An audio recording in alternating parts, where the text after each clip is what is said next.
Hello అండి, welcome to nail art in Telugu. ఈరోజు మనం గ్లిటర్ నెయిల్ ఆర్ట్ చేయబోతున్నాం. ఫస్ట్గా మనం బేస్ కోట్ అప్లై చేస్తాం. దానివల్ల మనకి గోర్లు డ్యామేజ్ అవ్వకుండా ఉంటాయి. తర్వాత నెయిల్ పాలిష్ మీకు ఇష్టమైన కలర్ ఒక కోట్ అప్లై చేయండి.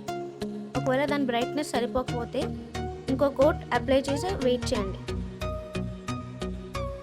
దీనివల్ల మీ నెయిల్ ఆర్ట్ ఎక్కువ కాలం ఉంటుంది.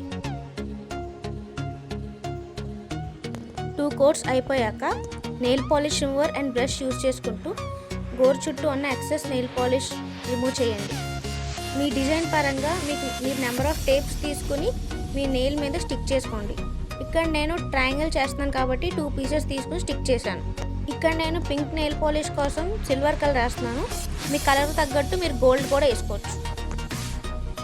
తర్వాత ఒక స్పాంజ్ తీసుకుని దాని మీద గ్లిటర్ పాలిష్ అప్లై చేయండి.